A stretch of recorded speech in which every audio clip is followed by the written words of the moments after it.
Hi, I'm Dr. Brian Kaufman. I'm a family doctor turned CLL patient here at ASH 2015. Dr. Mato, you want to introduce yourself? Hi, Anthony Mato from the University of Pennsylvania. I'm the director of the CLL program there. You've done some very interesting research, and I think this might be the first paper that looks at people who discontinue kinase inhibitors. First, can you remind us what a kinase inhibitor is, and then Sure. what this research was about? Kinase inhibitor represents the class of drug that inhibits specific enzyme in the CLL cell called a kinase. And the two drugs that have FDA approval at this time are ibrutinib, which is a BTK or Bruton's tyrosine kinase inhibitor, and another drug called idelalisib, which inhibits an enzyme called PI3K, specifically the delta isoform. So they inhibit enzymes that are involved in phosphorylation within the cell, and they're involved in amplifying signals from the cell surface to the inner part of the cell, the nucleus.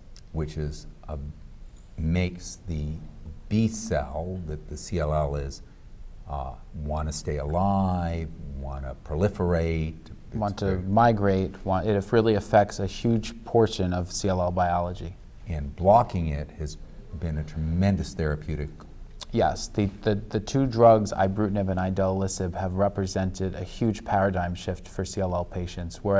And they work not only in patients with favorable or intermediate prognostic factors, but also patients with high risk factors, poor risk factors like a deletion 17p, for example. So they have really changed the lives of thousands of CLL patients, particularly those who didn't have other great options before they were approved or before they were available in the context of clinical research. And I'm one of those patients. So I living know, proof. Yeah, Yep. I know that well. But unfortunately, not everybody can stay on the medications, and this is where your research was. It doesn't work 100% of the time. So this project really born out of asking a question in our clinic. So I'm a clinician and a clinical researcher, and the clinic essentially is the lab that we work in. Where our patients are. And we started to ask the question, as we start to accumulate more and more patients who are treated with both ibrutinib and idelalisib, what should we be doing when these drugs stop working, or what should we be doing in the setting of toxicity? And really asking the question, what are others doing, to try to get a sense of what we might do outside of published prospective randomized data that are really lacking at this point in time.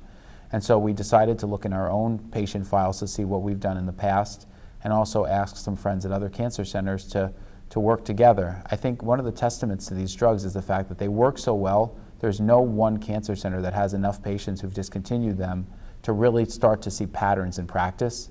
And so what we did was we asked 9 other cancer centers to work with the University of Pennsylvania to aggregate all of the experiences for all of the patients that have come off of these drugs to start to look at outcomes. Well, so first, that is pretty amazing that there's so few patients that have to come off the medication. Right. Because the disease progresses or they have intolerable side effects, that you got to pull 10 different centers together to get enough to get a good statistical value. Right, and so I think that's one of the most important points of this abstract, is that the focus here isn't the fact that these drugs don't work well. The focus here is the fact that the events are so few and far between that to really understand them, you have to partner with other centers to try to understand. And this was actually, I think it's such an important question. It's also a testament to the other researchers who participated in this study, because everyone volunteered their time. This was a completely unfunded study, so everyone wanted to work together to see what the experience was, and so there really was truly an interest, most likely on the part of the patients. So this is what they call an investigator-initiated trial? I mean, truly, even a lot of investigator-initiated studies are funded by somebody. This is really funded on our own time, just working together, gathering up files, de-identifying information, and putting them all together in one data set and then analyzing them. So truly a grassroots effort between a lot of investigators who care a lot about CLL patients. Well, first, thank you, and thanks to your co-researchers. Of course, this is what we're passionate about. So what did you find? So we'll be reporting the data tomorrow at the ASH meeting, and everything here won't be reported till after that. Perfect. So don't worry about that. We actually, in aggregate, found 178 patients that discontinued these drugs. And what we started to do was look at the common reasons for discontinuation. So to begin with, we found that toxicity or side effects was the most common reason a patient came off of the drug, about half the time, which was a little bit of a surprise to me. I think it says in part that even though they're oral chemotherapeutic agents, oral agents, that they do have potentially side effects that we need to be aware of that can happen It offers an opportunity for even potentially better side effect management, so that's one. Let me just stop you there. So more patients came off of this for side effects than because the disease had progressed or they developed Richter's transformation? Yeah. Wow. So a rough breakdown would be approximately half the patients came off because of side effects, about 30% of patients came off because of progression of CLL, about 5 to 8% of patients came off for Richter's transformation, which is actually a lot smaller of a number than has been reported. A couple of percent of patients came off to either go to a stem cell transplant or to go to another cellular therapy. And then about 10% of patients came off for other reasons. Either they died while they were on the drug for an unrelated reason or other financial concern, for example, maybe some of the other reasons. But toxicity was the number one reason for discontinuation here. We then went on to look at specifically the patients who came off for toxicity to figure out what those toxicities were, to just really further define the toxicity profiles of the drug. Keeping in mind this isn't a prospective clinical trial, we're not going to be able to present information about grade or severity of toxicity or timing of toxicity, but really to give a first look at what's going on in these practices in terms of how these patients are being managed and what the major issues are. The next big point was then we went on to look at subsequent therapies. And of the 178 patients that participated, about 114 have been treated so far. Some are not treated because they didn't need treatment. They had a good response. They came off, for example, because of toxicity, and they're slowly progressing, and their physician has decided that they don't necessarily need an intervention. And remind me, how many was? 178. So 178, but how many were who came off the medicine and didn't need other treatment? Well, 114 were treated. All right. And so the rest either had, or they died before they got to therapy. And there are a few patients who did, mostly in the CLL progressors, more so than the intolerant patients.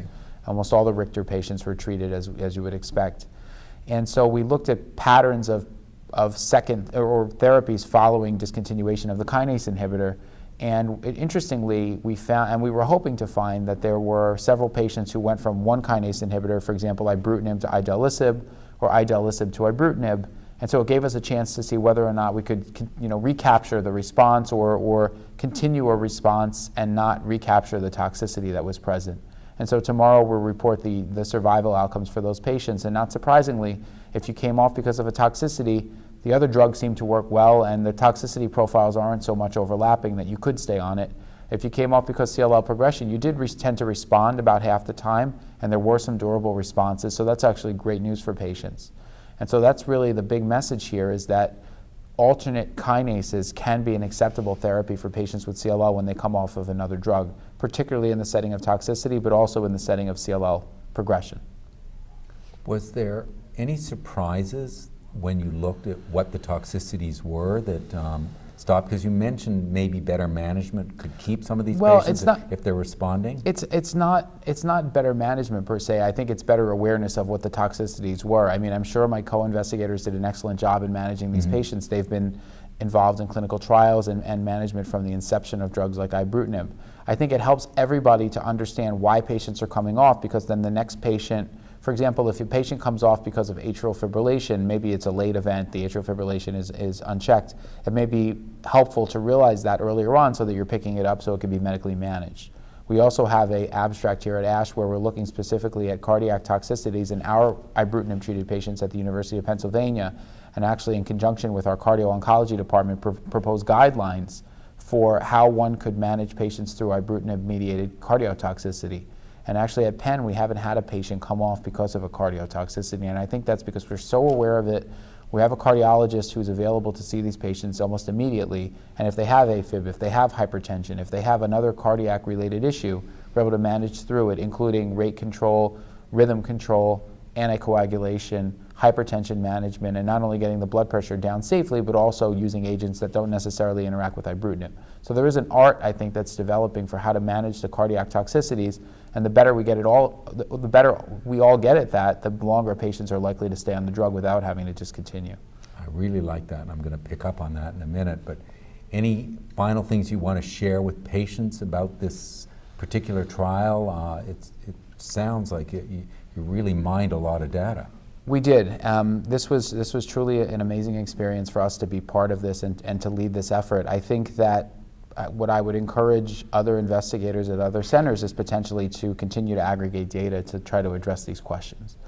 I think that also, I think this offers some hope to patients, or at least I think the outcomes were always there. I think it maybe helps to quantify what those outcomes are, that if you fail one of these drugs, that the headlines of recent past, that the prognosis is so poor that these patients are slated to have a poor fate, isn't necessarily true. It really depends on the reason why the drug is discontinued. All right, thanks. You're welcome. Dr. Mato. Thanks so much. Thanks for Thank you. having me. Thanks.